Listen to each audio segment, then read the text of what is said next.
Buenos días, buenas noches, buenos días, buenas tardes, buenas noches, como quieran ver este podcast. Bienvenidos a un podcast, a su podcast favorito, hablando un poco de todo, donde ustedes proponen un tema cada semana, bueno, ya saben la dinámica, y el tema con más likes o más comentarios es el tema que el ganador o el tema que vamos a elegir. El de esta semana es básicamente la Convención sobre los Derechos del Niño. Con ustedes, los presentadores de esta noche, tenemos a Nicole Montero y a mi persona, Joshua Rodríguez. Claro, gracias, Joshua. Es un placer, un gustazo estar con ustedes el día de hoy, compartiendo una noche más. El tema de hoy es súper enriquecedor a mi parecer y hay mucha tela que cortar para poder abarcarlo y esperamos que este tema sea de su agrado. A continuación, le vamos a hablar un poco de este tema de una forma, valga la redundancia, formal y seria. Sabemos que en nuestro podcast hablamos literalmente de todo un poco, pero muy pocas veces tocamos un tema tan delicado como el del día de hoy. Claro, Joshua, yo concuerdo totalmente con vos. Es un tema bastante más serio de que lo normalmente llegamos a hablar aquí y me parece una súper idea en realidad para poder informar un poco a la población de lo que en realidad es este tema. En primera parte, les puedo comentar que que dicha convención fue aprobada como un tratado internacional de los derechos humanos en aproximadamente en noviembre, el 20 de noviembre de 1989, por lo que pudimos investigar. Tiene un total de 54 artículos donde reconoce que los niños son individuos con derechos de pleno desarrollo físico, mental, social y con derecho a expresar sus opiniones de forma libre, pero inicialmente le voy a ceder mi palabra a la compañera Nicole, que es la que más informó al respecto de una forma introductoria de este tema. Sí, muchas gracias, Joshua. La verdad es que este tema me encanta. Y para comenzar, esta convención sobre los derechos del niño me parece que era súper necesaria porque aunque hay muchos países que tienen o tenían leyes desde un principio para proteger a la infancia, algunos o muchos de estos en realidad no las llegan a respetar. Para los niños que no respetaran las leyes significaba ya llegar a la pobreza, tener menos educación, incluso llegar al abandono en muchos casos. Sin embargo, queda mucho por hacer o mucho camino para caminar para poder crear un mundo apropiado para la infancia y los niños. Los progresos que se han dado han sido tal vez de alguna manera desiguales y algunos países se encuentran más atrasados que otros en cuanto a la obligación de dar derechos a los niños y darle la importancia que se merecen, ¿verdad? Me parece que en algunas regiones y países los avances en realidad están en peligro de retroceder más que avanzar debido como amenazas como ya sean conflictos armados, pobreza o incluso el VIH y el SIDA, ¿verdad? Sí, concuerdo contigo. Creo que el hecho de formalizar, por decirlo así, da un gran avance a lo que es la legitimación de los derechos sobre los niños alrededor del mundo. Para nadie es nuevo que gran parte del mundo aún existen muchas zonas que no respetan de forma general los derechos humanos y menos aún los derechos de los niños, ¿verdad? Teniendo presente que la necesidad de proporcionar al niño una protección adecuada, una protección especial, ha sido anunciada en la Declaración de Ginebra en 1924 sobre los derechos del niño, además de muchas otras declaraciones como la Declaración de los Derechos del Niño, que si mal no me parece fue adoptada por la Asamblea General el 20 de noviembre de 1959 y reconocida por la Declaración Universal de los Derechos, el Pacto Internacional de los Derechos Civiles y Políticos, el Pacto Internacional de los derechos económicos, sociales y culturales, en fin, por muchos otros pactos y convenciones pertinentes a organismos especializados y de las organizaciones internacionales que se interesen en el bienestar del niño. Ahora bien, ya entrando un poco más en materia, un poco más a fondo en el tema, les puedo mencionar que uno de los artículos que consideramos más relevantes o que más nos llamó la atención para abordar el día de hoy, en donde cada uno resume de una forma muy correcta o muy eficaz el tema en general, puedo decirles que inicialmente se puede encontrar el artículo 2 que trata más que todo sobre que los estados respetarán los derechos enunciados en la presente convención y se asegurarán o garantizarán su aplicación a cada niño sin importar su jurisdicción. Esto se refiere a que no hay discriminación de alguna forma, independiente de la raza, el color, el sexo, el idioma, la cultura, la ideología, la opinión política, etcétera. O sea, no hay, básicamente no hay un límite, una restricción para el cual se haya una tipo de discriminación a algún niño alrededor del mundo.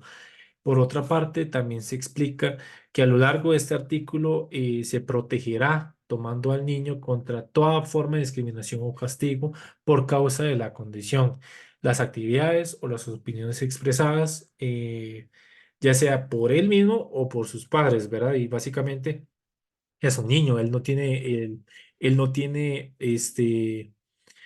culpa alguna de las opiniones que ejerzan sus padres o las acciones que ejercen sus padres, por la cual también se va a proteger por cosas externas a él. Sí, claro, Joshua. Y la verdad es que es un poco alentador ver cómo se establece claramente la obligación de los estados para intentar garantizar la igualdad de oportunidades para todos los niños. Aunque considero que ese tipo de disposiciones son vitales en realidad y deberían ser algo ya hecho, como algo establecido para poder garantizar el pleno desarrollo y la protección de los derechos a nivel mundial, ¿verdad? En esta misma línea que mencionaba Joshua, nos llamó también la atención, bueno, claramente el artículo 11 donde se lucha por los traslados ilícitos de niños al extranjero y y la retención ilícita también de los mismos.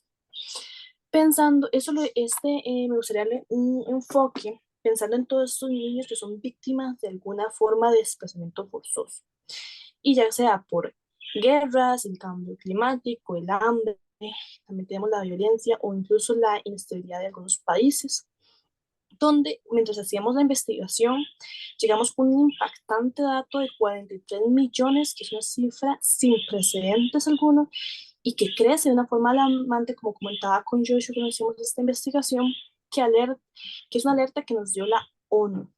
Y aunque hay algunas instituciones que están dedicadas a defender los derechos de los niños, se considera que esa cifra eh, tal vez no está contemplando tanto los datos reales y que puede ser incluso más elevada, porque muchos de esos niños lastimosamente llegan a ser invisibles, olvidados o incluso quedan fuera del radar.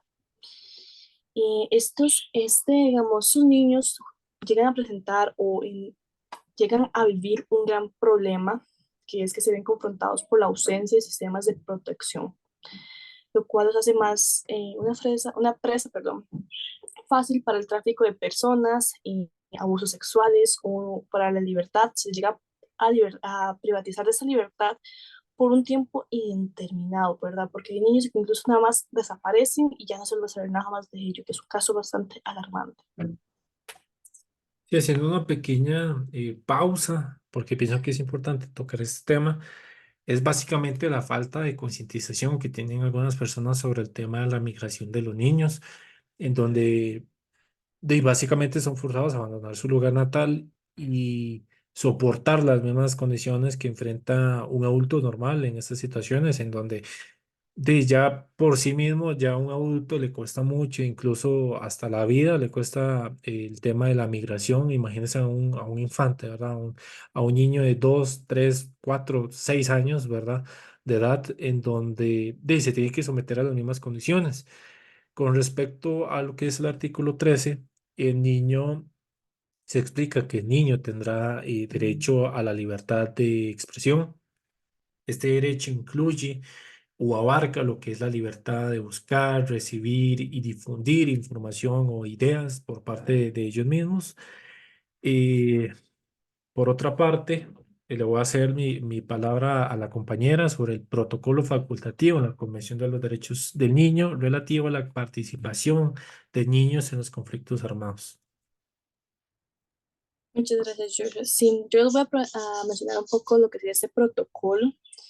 Y vamos a ver, durante la investigación me centré en un país en específico, en este caso es México, ya que me dejó alarmada la cantidad de casos, asesinatos y violaciones que presentó un niño en este país, donde me gustaría mencionar algunos de los que pude encontrar durante mi investigación. El primero de ellos es de un bebé de 1 año y medio en Jalisco, un bebé de 1 mes en Durango, en la Ciudad de México, un niño de 3 años y medio, en Chiapas, una niña recién nacida, en Juanato, 3 menores de edad fallecidos, en Morelos, un niño de 6 años que previamente había sido reportado como desaparecido, no se hizo la investigación correspondiente y fue encontrado muerto. En Nuevo León, una adolescente de 14 años y también fue localizada en un puente una recién nacida sin vida. En Ciudad y en Sonora, adolescentes de 17 años. En Puebla, una niña de 10 años y además que presentaba signos de violencia sexual. También tenemos en Quintana Roo, donde 4 niñas de entre 6 y 2 añitos fueron rescatadas en una casa con signos de desnutrición y violencia, tanto física como sexual, y eran obligadas a pedir limosna en la calle. En Ciudad de México, una niña recibió un impacto de bala en la pierna. En Nuevo León, una niña de 10 años y su madre fueron golpeadas brutalmente por su padre. Una niña de 4 años fue reportada como desaparecida y presuntamente sustraída por su padre. También tenemos una bebé con discapacidad que fue revictimizado y expuesto públicamente, donde se le dañó su derecho a la intimidad. Y en Guerrero, donde 19 niños de 6 y 17 años marcharon armados. Esos son los que se tienen este, conocimientos ahorita porque fueron publicados por los medios. Hay demasiados que no son publicados por los medios, ¿verdad? Sí, como dijo mi compañera Nicole, en estos casos son solamente algunos de los que se han hecho visibles por los medios de comunicación. Imagínense los miles que no se han difundido, sin contar todos aquellos que ocurren como les dije, en la invisibilidad, digamos, del ojo público, también ponen en riesgo el desarrollo, la integridad, la dignidad y la propia vida de los niños y niñas y adolescentes que se presentan no solamente en México, porque en México lo podemos relacionar más que todo en lo que es el tema del narcotráfico, la violencia, la inseguridad, la pobreza, etcétera, pero de hasta en el país más seguro, póngale usted un nombre, Suiza, Japón, etcétera, aún ocurren estos hechos y muchos de ellos no son reportados y mucho menos y dolorosamente son resueltos, ¿verdad? Sí, y ese fue como más que todo la introducción, porque sí me gustaría abarcar lo que sería más directamente o de lleno, serían los conflictos armados, empezando a mencionar lo que sería el artículo 38, donde los estados se comprometen a respetar y velar que respeten las normas del derecho internacional humanitario y que se apliquen a los conflictos y sean pertinentes para el niño, donde aseguran que un niño que no ha cumplido los 15 años de edad no puede participar directamente en hostilidades, ¿verdad? Sí, básicamente como lo que yo les dije, la muerte y la mutilación de niños pueden producirse como consecuencia de un fuego cruzado, minas, municiones de racimo, efectos explosivos, y todo esto se resume en lo que es la pobreza y la inseguridad por parte que no resuelven los estados, ¿verdad? Sí, claro, y por estas razones que menciona Joshua, el uso de armas explosivas, especialmente en zonas pobladas, sigue teniendo un efecto devastador sobre los niños, ya que solo en el 2020, por lo menos el 47% de todas las víctimas infantiles lo fueron debido a armas explosivas y a los restos que quedaban de esas armas en la guerra. Y también podemos ver que en 2005 y 2022 se confirmaron más de 120.000 casos de niños muertos o mutilados en conflictos armados. Ahora bien, me gustaría mencionar un caso que me llamó mucha atención durante esta guerra en Gaza, que la verdad me tocó bastante. Me gustaría poder explicárselos a ustedes. Este básicamente menciona que antes de la guerra, es un relato de un padre de familia, su esposa y sus 3 hijos. Él narra que antes de la guerra ellos iban a pasear con sus hijos, dos pequeñas y un pequeño, por las playas. Ellos les encantaba nadar, comer helado y montar camello por la costa. y otros días simplemente se sentaban en el balcón de su casa con una linda vista a un jardín verde. Él narra que ellos tenían una vida muy tranquila, sencilla, donde salían los fines de semana y se divertían bastante. Pero menciona que después de este enfrentamiento, este lamentable enfrentamiento, esas risas, esos sonidos de alegría en su casa fueron reemplazados por ataques que empezaron a caer sobre el enclave, que tenía mucho miedo, empezaron a tener que estar a la par de las niñas y el niño todo el día porque vivían asustados y que las niñas, una de 6 añitos y una de 4, le siguen preguntando cuándo iban a volver a la casa. Ahora bien, ellos tiempo después se enteraron que su hogar desgraciadamente había sido destruido totalmente. Y aunque el niño menor, que es el menor de todos, tenía 2 añitos, no fuera lo suficientemente mayor para entenderlo, las hijas mayores, la de 6 y 4 añitos, sí quedaron devastadas por la pérdida y no dejaban de llorar. Y el padre no encontraba como las palabras para ni siquiera consolarlas. Con base a esto, me gustaría como interrelacionarlo con esta convención, donde dice que los estados deberán como adaptar las medidas apropiadas para promover la recuperación física y psicológica, también la reintegración social de todo niño víctima de, ya sea abandono, explotación, abuso, incluso conflictos armados, y un ambiente que fomente paz, el respeto a sí mismo y la dignidad de un niño, ¿verdad? Sí, ahí, perdón, Nico, para que metas la cuchara, pero de un poco se olvidan del tema de la guerra de Israel y el grupo Hamas, ¿verdad? En donde no solamente de Israel como respuesta armada, ¿verdad?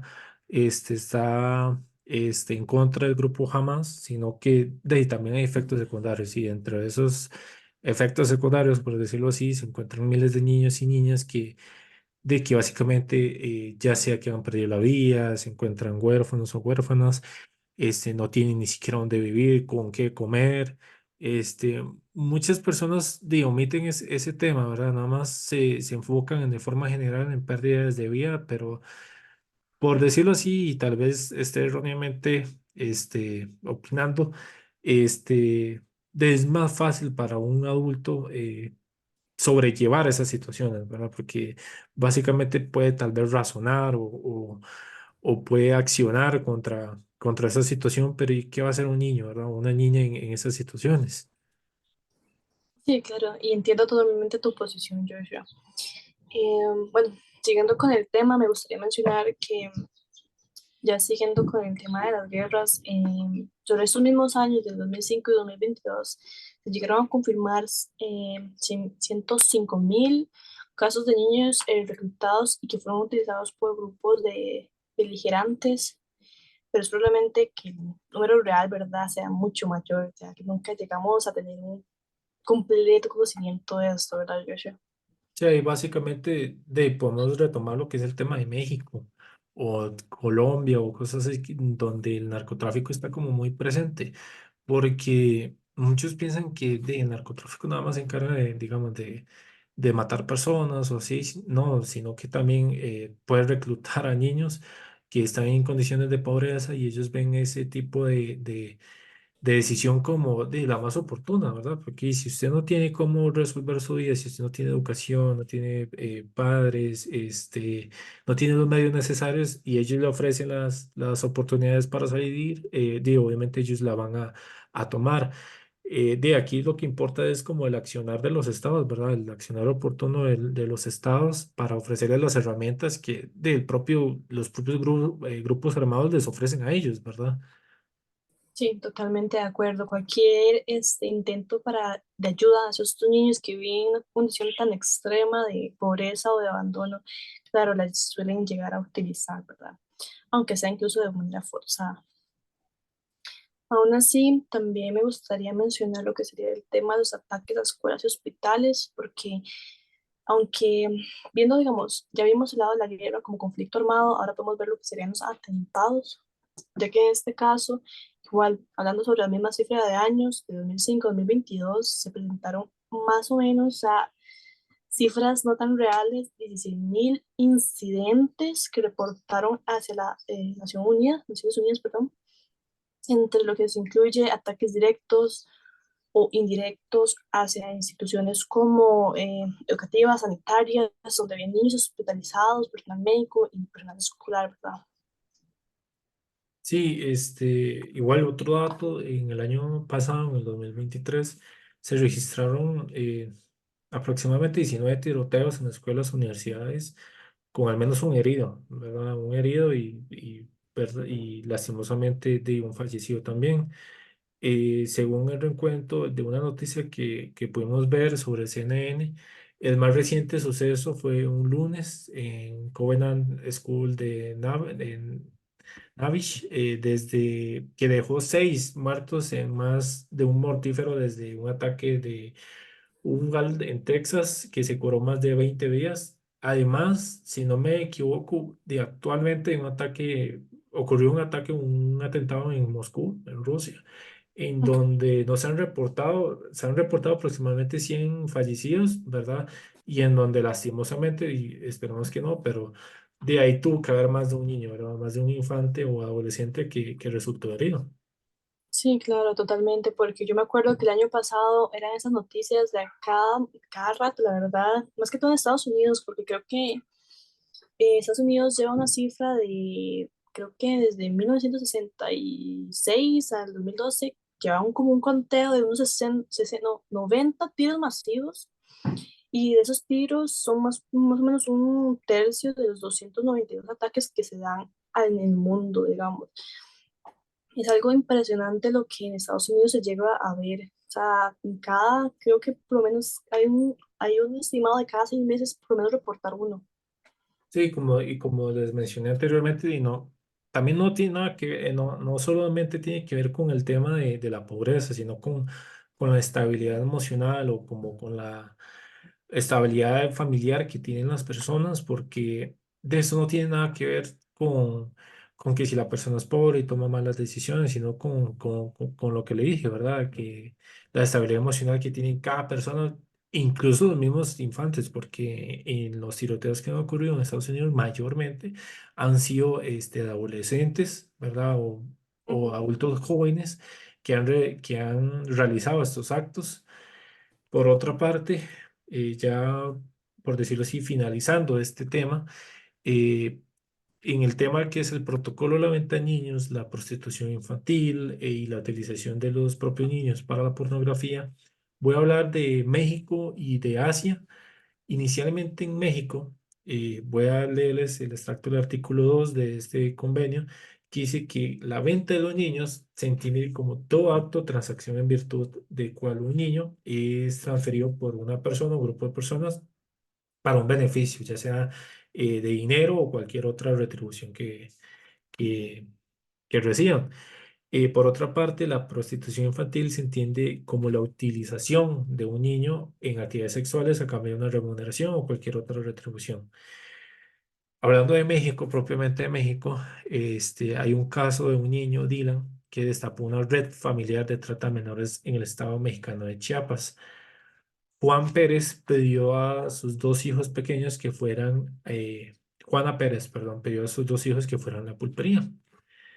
Los niños Dylan y su hermana de 5 años de edad caminaron por los pasillos y llegaron a la pulpería, por decirlo así. Dylan de 2 años nunca llegó con su abuela, ya que una niña en la propia pulpería de unos aproximadamente 10 años, imagínense ustedes, abordó al chiquito, lo tomó de la mano, se lo llevó al mercado, a la pulpería, fueron, se toparon con una mujer adulta, me imagino que con la mamá o con alguna familiar de la chiquita grande, ¿verdad? De la de 10 años, y el grupo lo alejó del lugar.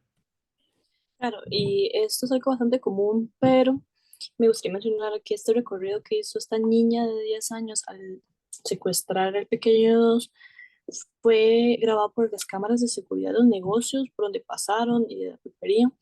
Y esto ocurrió más o menos un 30 de junio y desde entonces no se sabe qué ocurrió o el destino de Dylan.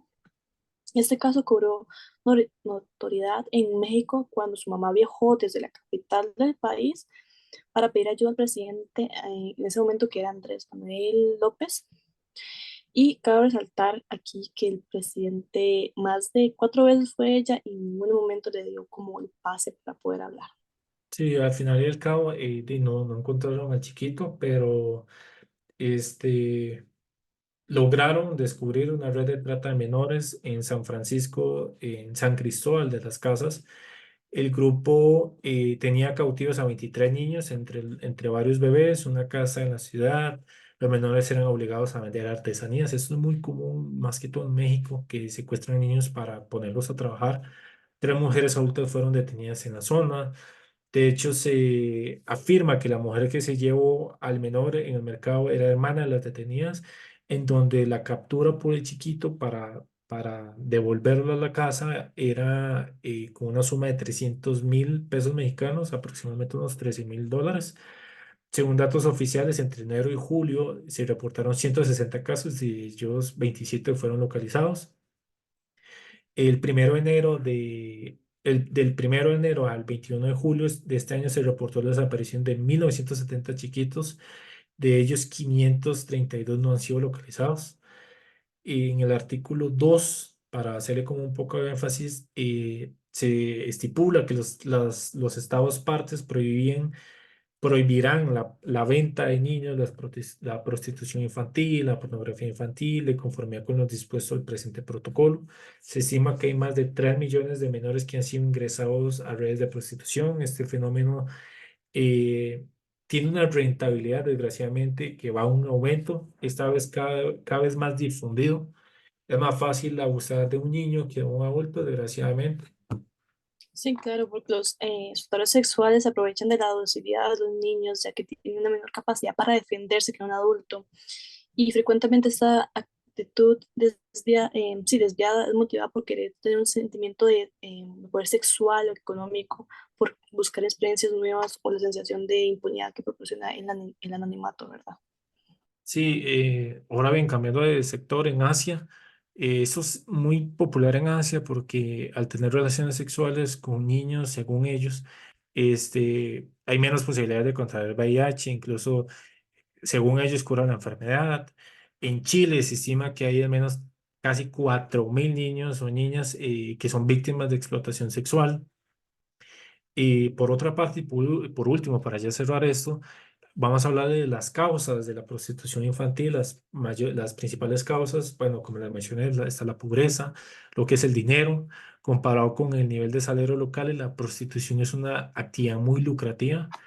Sí, y como ejemplo tenemos que en Kenia un encuentro sexual con una niña de menor de 16 puede costar 20 euros, sin embargo hay veces que llega a valer 60 euros. Sí, además el tema de los huérfanos, como se lo mencioné en la guerra de Israel y el grupo Hamas, las guerras dejan muchas personas, muchos niños y niñas en condición de soledad o de huérfanos, ¿verdad? La trata infantil es una constante tendencia a lo que es poner a trabajar a los niños, ya sea en prostitución y en trabajos forzosos, etcétera. Sí, y mientras que también hay mujeres que eligen ir a India para poder abusar de menores o también Jamaica, que algunos hombres deciden viajar al sudeste asiático, Marruecos, Brasil, Cuba o Panamá también. Y por último, les voy a mencionar las consecuencias a los niños, ¿verdad? La prostitución infantil tiene efectos sobre el futuro bienestar y la salud mental del niño, dado que a menudo ellos se convierten en proxenetas. Y esto tiene consecuencias como en enfermedades físicas y psicológicas. En cuanto al daño físico, los niños pueden tener desgarros vaginales, secuelas físicas, producto de las torturas, dolores, infecciones, etcétera. Respecto al daño psicológico, bueno, esto obviamente, y no es menos importante, los menores pueden presentar varios síntomas, por ejemplo, depresión, confusión de personalidad, orientación sexual, etcétera. Entonces, y básicamente por eso nosotros les abordamos este tema. Esperamos que les haya sido de importancia y que más que todo de crear un poco un espacio de concientización sobre este tema. Y muchas gracias por su atención en este tema y esperemos que el siguiente tema de la siguiente semana sea de su agrado también. Muchas gracias. Muchas gracias.